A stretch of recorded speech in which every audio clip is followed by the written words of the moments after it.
Bismillahirrahmanirrahim. Welcome to another lecture in electrical machines.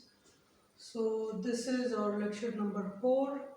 So आज के lecture में हम कुछ न्यूमेरिकल प्रॉब्लम्स करेंगे जो डीसी जनरेटर है उसके हवाले से। तो जैसे मैंने आप लोगों को बताया था लेक्चर 2 में कि आपका जो डीसी जनरेटर है, let's suppose this is DC machine. So इसमें आप लोगों के पास बेसिकली दो पार्ट्स होते हैं। This one is armature and this is what this is field winding. So field winding के आपके पास दो टर्मिनल्स आ जाते हैं, आर्मेचर के भी दो टर्मिनल्स आ जाते हैं। तो अब अगर जनरेटर के केस में इन जो चार टर्मिनल्स हैं इनके साथ आप क्या करते हैं, अगर इस फील्ड वाइंडिंग को आप सेपरेटली एक्साइटेड करते हैं, ठीक है, तो this will be called a separately excited DC generator. और अगर इन फील्ड वाइंडिंग और आर्मेचर वाइंडिंग को आप सीरीज़ में जोड़ते हैं, सो this will be your series generator. अगर पैरेलल में जोड़ते हैं तो this will B shunt generator. और सीरीज़ और पैर यानी आर्मेचर वाइंडिंग का कुछ पोर्शन जो है वो सीरीज़ में जोड़ते हैं, कुछ आप पैरेलल में जोड़ते हैं, तो उसको हम कंपाउंड वाउंड मशीन कहते हैं। सो सेल्फ एक्साइटेड के केस में मैंने आप लोगों को बताया था कि आपका जो ये मैग्नेटिक पोल्स है, इलेक्ट्रोमैग्नेटिक पोल्स जो है, ये जो पोल जिस मटेरियल से बने हुए हैं वो मटेरियल इस तरह का होना चाहिए कि इसमें हाई रिटेनिटिविटी हो। तो वो हाई रिटेनिटिविटी जो है वो लॉन्गर टाइम्स तक अपने अंदर जो है एक मैग्नेटिक फ्लक्स, एक मैग्नेटिक फील्ड जो है वो रिटेन रखता है। और यहाँ पे यानी विदाउट एनी इलेक्ट्रिकल एनर्जी यहाँ पे थोड़ा सा मैग्नेटिक फील्ड होता है। तो जब आप सेल्फ एक्साइट की बात करते हैं तो आपका जो आर्मेचर और फील्ड के जो कनेक्शंस हैं, लेट्स सपोज वो सीरीज़ में लगे हुए हैं। तो जब वो सीरीज़ में लगे होंगे तो क्या होगा कि इसको जब आप रोटेट करेंगे तो रेसिडुअल मैग्नेटिज्म की वजह से यहाँ पे कुछ फ्लक्स होगा इन फोल्ड्स के ऊपर, ठीक है। जब आप इसको रोटेट करेंगे तो ये जो थोड़ा सा फ्लक्स था ये इस आर्मेचर कंडक्टर को कट करेंगे, इसमें ईएमएफ इंड्यूस्ड होगा। और चूंकि ये सीरीज में कनेक्ट है तो इस पर कोई लोड भी होगा, ये इसकी वजह से करंट फ्लो होगा। और वो करंट जो है ये सीरीज में कनेक्ट है तो सेम अमाउंट ऑफ करंट जो है वो आपके फील्ड वाइंडिंग में भी फ्लो करेगा। और जब फील्ड वाइंडिंग में फ्लो करेगा तो ये इलेक्ट्रोमैग्नेट बन जाएगा, इसमें फ्लक्स जो है बढ़ जाएगा और इसी हिसाब से जितना फ्लक्स बढ़ेगा उतना ज़्यादा ईएमएफ जो है वो रिड्यूस होगा। So the concept behind self-excited generator or motor is residual magnetism. अगर आप लोगों के पास residual magnetism है तो you will have the self-excited connections, ठीक है। सो डीसी जनरेटर नॉर्मली या तो सेपरेटली एक्साइटेड होते हैं या आपके पास सेल्फ एक्साइटेड होते हैं। सो ये आप लोगों के पास जनरेटर का इक्विवेलेंट डायग्राम है कि सेपरेटली एक्साइटेड केस में actually this represent your armature. ये यहाँ देखिए जहाँ पे एरो का निशान है, तो this is your armature, armature is separate, this is your field winding and this is separate, this is a current control resistor, ठीक है। यहाँ पे रियोस्टेट होता है या कोई वेरिएबल रेजिस्टर होता है जिसको आप चेंज करने से आप लोगों के पास फील्ड करंट की एक्साइटेशन को एक्चुअली आप इस वेरिएबल रेजिस्टर से चेंज कर सकते हैं। This is self excited. So when we are talking about self excited तो आपके पास अगर आर्मेचर का और फील्ड वाइंडिंग का कनेक्शन जो है वो सीरीज में लगा हुआ है तो this will B series wound. अगर ये पैरेलल में लगा हुआ है तो this will B parallel winding. और अगर फील्ड वाइंडिंग का कुछ पोर्शन जो है वो इस तरह लगा हुआ हो, ठीक है, कि आर्मेचर के सीरीज में भी लगा हो, पैरेलल में भी लगा हो, तो उसको हम कंपाउंड वाउंड कहते हैं। फिर आगे कंपाउंड वाउंड जो है वो लॉन्ग शंट और शॉर्ट शंट में है। लॉन्ग शंट में कनेक्शन इस तरह होगा, शॉर्ट शंट में इस तरह होगा, ठीक है। So this was about separately excited and self-excited DC generators. So now let's go towards some numerical problems. So numerical problem जो है circuit analysis का कोर्स अगर आप लोगों ने पढ़ा है, if you can apply Kirchhoff voltage law, concept of current law and Ohm law. So this will be very easy for you. यहाँ पे आप लोगों को बताया गया है कि यू है शंट जनरेटर्स और आउटपुट पे वो 450 एम्पेयर करंट देता है, 230 वोल्टेज जो है आपको ये टर्मिनल पे देता है, ठीक है, आउटपुट पे। इसका जो शंट फील्ड का जो रेजिस्टेंस है और आर्मेचर का जो रेजिस्टेंस है वो 50 ओम एंड 0.03 ओम है। इसका जो जनरेटेड ईएमएफ है वो आप लोग कैलकुलेट करें। So this is very simple. Generated EMF जो है वो कैसे आप कैलकुलेट करेंगे। यहाँ पे आप लोगों को कितना दे रहा है, 230 वोल्ट दे रहा है। तो चूंकि ये टर्मिनल जो है इस आर्मेचर के साथ पैरेलल में है तो यहाँ पे भी 230 वोल्ट होगा और यहाँ पे भी 230 वोल्ट होगा, ठीक है, क्योंकि पैरेलल में है। अब अगर यहाँ पे 230 वोल्ट है तो आर्मेचर का अपना रेजिस्टेंस है, वो कितना रेजिस्टेंस है, दैट इज 0.03 ओम। तो आर्मेचर का जो अपना 0.03 ओम है, ठीक है, आर्मेचर जितना ईएमएफ जनरेट कर रहा है उसमें क्या हो रहा है, उसमें आर्मेचर के ऊपर जो लॉसेस है, क्योंकि उनका रेजिस्टेंस है ना 0.03 ओम, वो लॉसेस निकाल के आपके पास 230 वोल्ट आ जाता है। तो आपके पास आर्मेचर कितना जनरेट कर रहा है, ये क्वेश्चन दोबारा आप सुन लें कि अगर आपके पास आर्मेचर से लॉसेस निकाल, जो जितना जनरेट हो रहा है उससे अगर लॉसेस निकाल ले तो आपके पास कितना बन रहा है, 230 वोल्ट बन रहा है। तो आप मुझे बताएं कि आर्मेचर जो है वो कितना ईएमएफ जनरेट कर रहा है। तो सिंपल आप लोग के भी रिप्लाई करेंगे कि यहाँ पे आर्मेचर वोल्टेज जनरेट कर रहा है, यानी जनरेटेड वोल्टेज या generated EMF generated by the armature plus losses, उसके साथ आप लॉसेस प्लस करें, so this will be equal to 230 volt, ठीक है।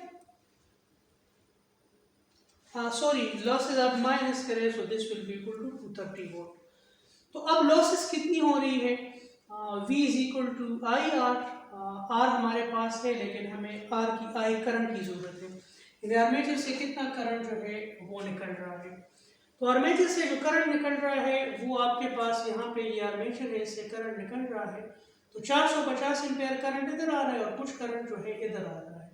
अब हमने ये जो शंट करंट है ये हमने फाइंड करना है। तो शंट पे आपके पास क्योंकि पैरेलल में लगा है तो 230 वोल्ट इधर है, 230 वोल्ट यहाँ भी है, 230 वोल्ट यहाँ भी है।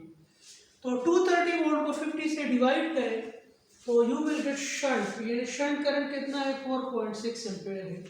तो अगर 4.6 एम्पेयर यहाँ जा रहा है, 450 एम्पेयर यहाँ जा रहा है, तो इट्स मीन कि आर्मेचर का जो करंट है वो कितना है, वो आपके पास है 454.6 एम्पेयर। अच्छा, अब आर्मेचर से करंट निकल रहा है 454.6 एम्पेयर और आर्मेचर का रेजिस्टेंस कितना है, 0.03 ओम है। तो आर्मेचर की रेजिस्टेंस और 454.6 एम्पेयर करंट है उनको मल्टीप्लाई करें तो आर्मेचर के ऊपर जो ड्रॉप है वो आपको मिल जाएगा कि आर्मेचर के ऊपर लॉसेस कितने हैं इस रेजिस्टेंस की वजह से, 13.6 वोल्ट है, ठीक है। तो आर्मेचर में जितना ईएमएफ इंड्यूस हो रहा है उसमें आर्मेचर के ऊपर लॉसेस कितना है, 13.6 वोल्ट है। तो ये लॉसेस निकाल के आपको 230 वोल्ट मिल रहा है। तो 230 वोल्ट के साथ इस लॉसेस को ऐड करो, so you will get the generated EMF bye the armature. कि आर्मेचर आपको कितना दे रहा है, 243.6 वोल्ट्स, ठीक है। So this was a very basic question, ठीक है, कि अगर आप लोगों को सर्किट एनालिसिस का कोर्स अगर आप लोगों ने पढ़ा है, अगर आप लोग केवीएल, केसीएल और ओहम लॉ आप अप्लाई कर सकते हैं, then you can easily solve this circuit. So now let's move toward another example. So in this example again we have a long shunt compound generator. तो long shunt compound generator का ये diagram आप बना लें। अब in diagram को आप label करें। यहाँ पे आपको बताया गया है कि long shunt compound generator delivers a load current of 50 ampere, यानी लोड को करंट कितना मिल रहा है, 50 एम्पेयर। तो ये आपके पास 50 एम्पेयर हो गया और लोड को जो वोल्टेज मिल रहा है वो 500 वोल्ट्स मिल रहा है। ये कह रहा है कि इसका आर्मेचर सीरीज फील्ड और शंट फील्ड रेजिस्टर कितना, आर्मेचर कितना है, that is 0.05 ohm. It has armature, armature का रेजिस्टर है 0.05 ओम। आर्मेचर की सीरीज में जो शंट सीरीज फील्ड है वो कितना है, 0.03 ओम है, और जो शंट फील्ड है वो कितना है, 250 ओम है। ठीक है, आपसे पूछा जाता है कि calculate the generated voltage in the armature current, यानी यहाँ पे कितना जो वोल्टेज जनरेट हो रहे हैं वो फाइंड करें। ठीक है, और आप जो है आर्मेचर करंट फाइंड करें। So this is very simple कि दिस इज 500 वोल्ट। ठीक है, सो यहाँ पे भी 500 वोल्ट होगा, यहाँ पे भी होगा। सो यहाँ पे V is equal to I R, तो यहाँ पे I कितना आ रहा है, V divide by R. So V is 500 volt and R is 250 ohm, तो शंट जो है वो 2 एम्पेयर करंट ड्रा कर रहा है। ठीक है, 50 एम्पेयर आपके पास लोड की तरफ जाता है, 2 एम्पेयर शंट की तरफ जाता है, तो इट्स मीन कि आर्मेचर करंट कितना है, दैट इज 52 एम्पेयर। अब ये जो 52 एम्पेयर है उसमें 0.05 ये 52 एम्पेयर करंट जो फ्लो करेगा तो 0.05 ओम के रेजिस्टेंस पे ड्रॉप होगा और 0.03 ओम के रेजिस्टेंस पे ड्रॉप होगा।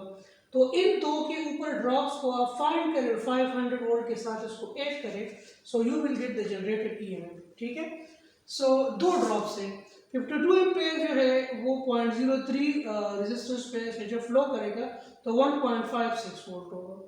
ठीक है, और जब ये 0.05 के साथ होगा तो 2.6 होगा। ठीक है, तो अच्छा ब्रशेस पे भी ड्रॉप हो रहे हैं, यहाँ पे आप देखिए अलाउ 1 वोल्ट पर ब्रश पर कंटेक्ट ड्रॉप, यानी ब्रशेस पे भी 1 वोल्ट ड्रॉप हो रहे हैं, तो 2 ब्रशेस है तो 2 वोल्ट जो है 2 वोल्ट जो है वो ब्रशेस पे भी हो रहे हैं। तो 500 के साथ सारे लॉसेस जो है तीनों लॉसेस आप मिला लें, सो you will gate 506 volt.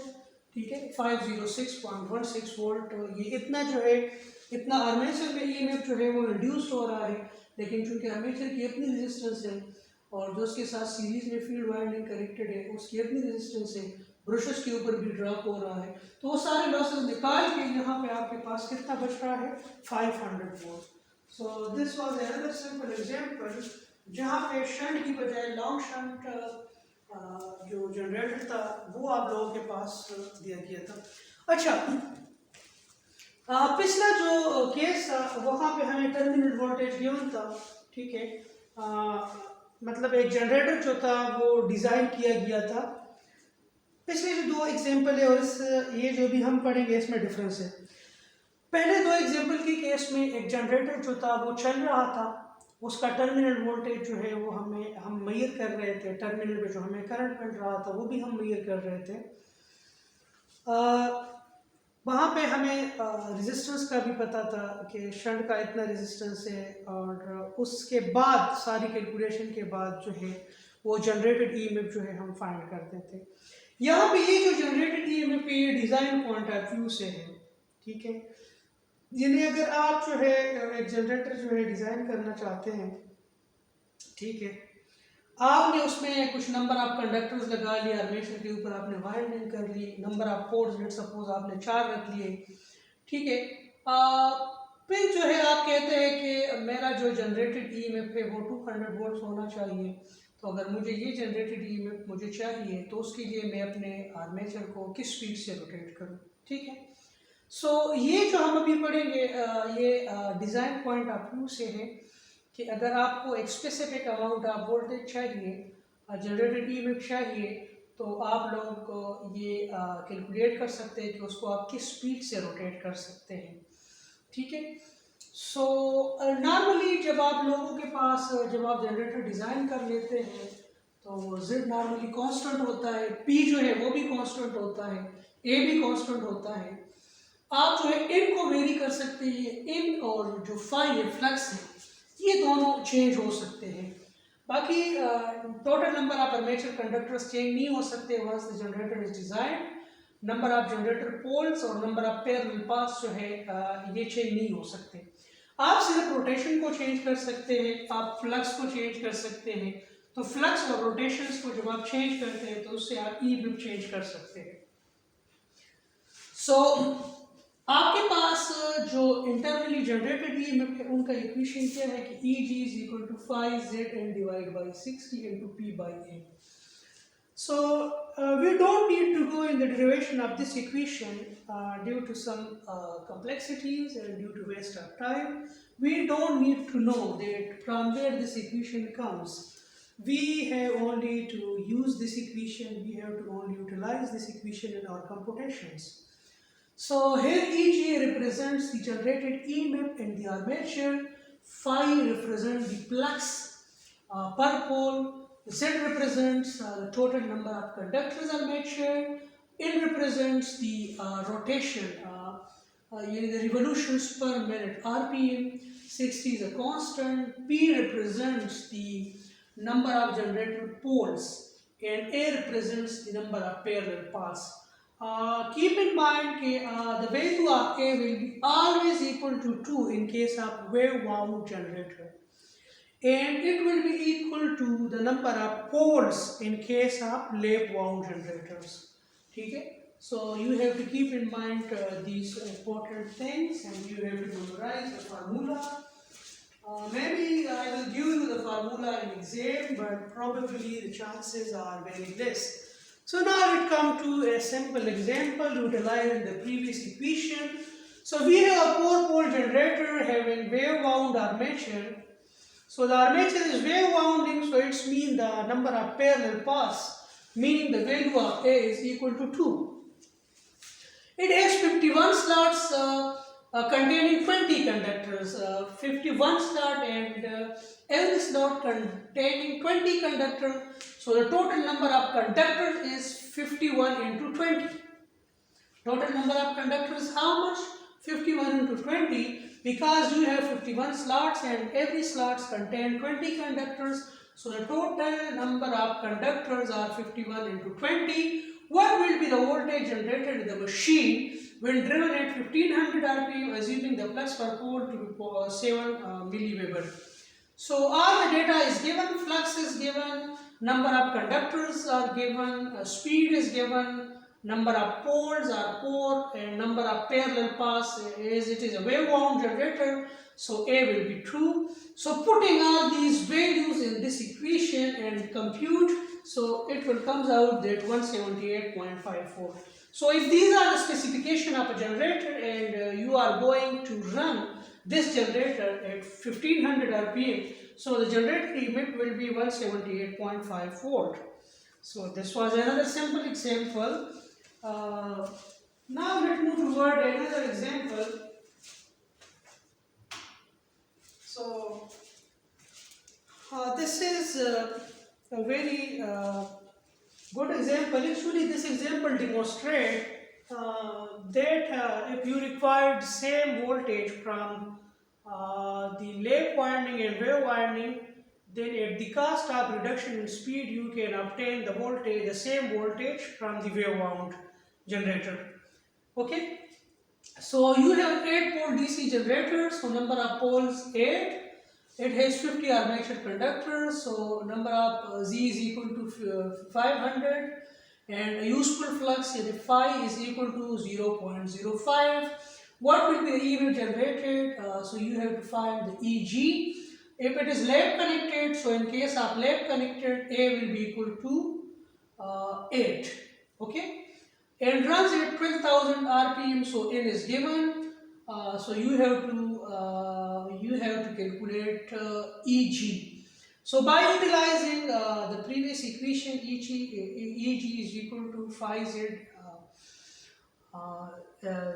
divided by 60 in P divided by A. Okay.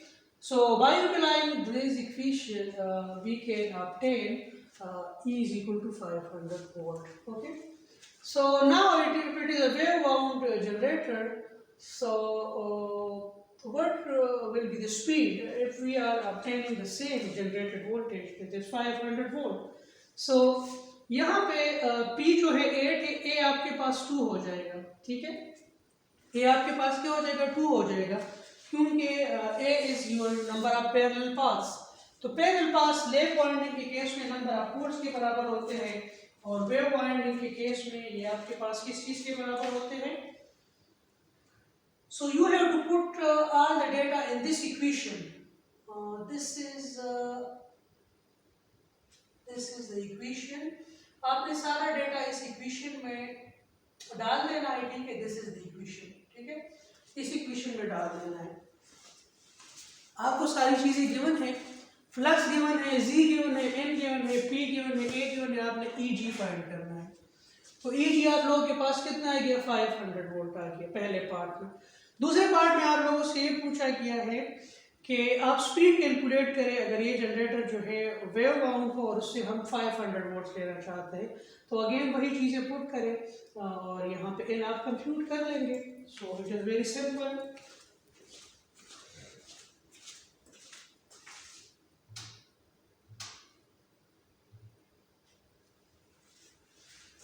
Now this is an example of separately excited DC generator. Separately excited generator, the speed is in is given as 1000 rpm और ये आपको 200 ampere current दे रहा है और 125 volts दे रहे हैं. What will be the load current when the speed drops to 800 rpm? ठीक है. आपको कहता है कि फील्ड करंट को चेंज नहीं करना. तो जब फील्ड करंट जो है चेंज नहीं होगा तो इट्स मीन कि फ्लक्स कांस्टेंट रहेगा. देखिए आपके पास EG के ये इक्वेशन है. EG is equal to 5ZN divide by 60P by A.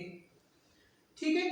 सो पहले केस में आप लोगों को जो जनरेटेड वोल्टेज है वो कितना मिल रहा है? ये आप लोगों को 125 वोल्ट मिल रहा है. ठीक है. टर्मिनल वोल्टेज यहाँ पे 125 वोल्ट मिल रहा है. ठीक है. लेकिन जनरेटेड ईएमएफ कितना होगा? वो आर्मेचर का रेजिस्टेंस कितना है? आर्मेचर का रेजिस्टेंस है 0.04. तो 200 एम्पेयर जो है जब ये 0.04 रेजिस्टेंस पे ड्रॉप करेगा तो वो कितना करेगा?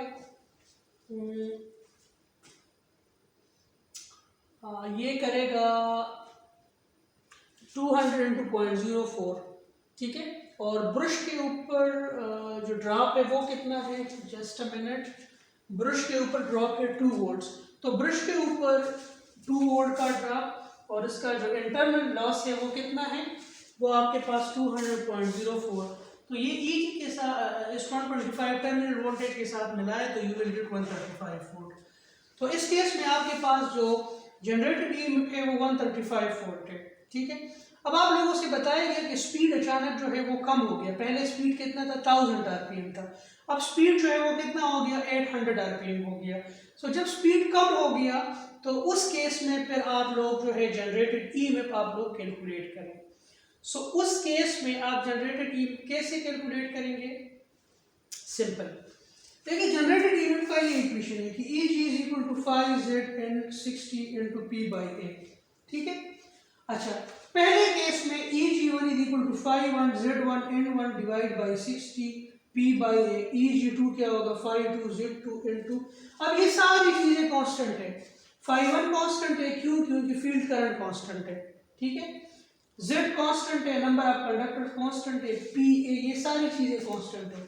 सिर्फ आपका जो N1 है और N2 है वो वेरी कर रहा है. यानी EG1 is equal to N1 and EG2 is equal to N2.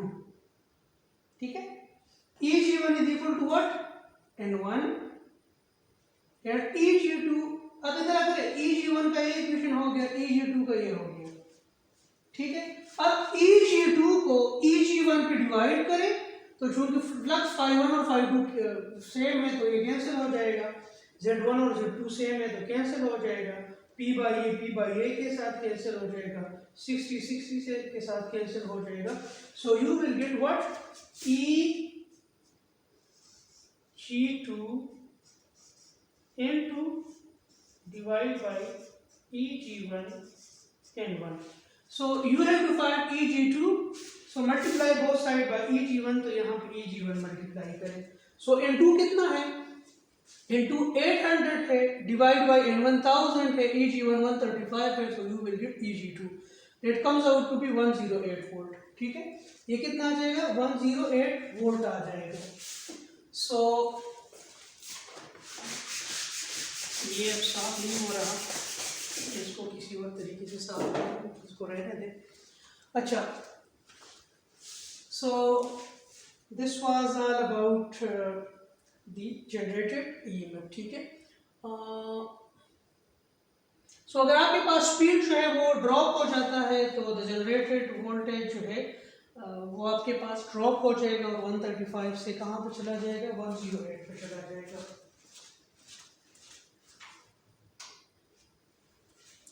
This is a new concept relevant to the leakage coefficient, ठीक है। सो लीकेज कोफिशिएंट जो है एक नई टर्म है, टोटल फ्लक्स और working flux. So total flux आप लोगों को गिवन है कि 0.0145 है, लेकिन इसमें कुछ लीकेज फ्लक्स भी होता है। तो आपसे पूछा गया कि लीकेज कोफिशिएंट कैलकुलेट करें, ठीक है। आप ये जो इक्वेशन है A = 5Zn/60P/A इसको यूटिलाइज करें और इससे फ्लक्स निकालें।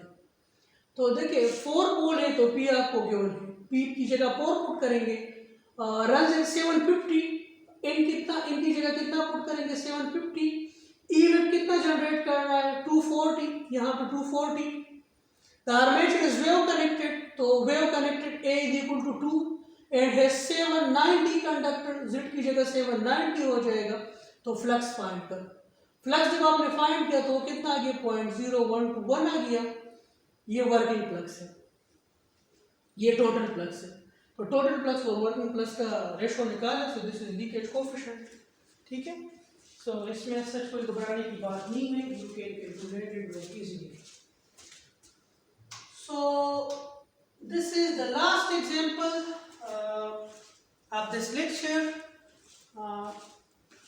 You have a 4-pole leg wound DC shunt generator, has a useful flux per pole of 0.07 Weber. The armature winding consists of 220 turns, each of 0.004 ohm resistance. Calculate the terminal voltage when running at 900 rpm. Armature current is 50 ampere. So this is the formula. This is the formula, okay, EG. So you have to calculate the generated EMF, okay. Then from the generated EMF you have to find out the terminal voltage, okay.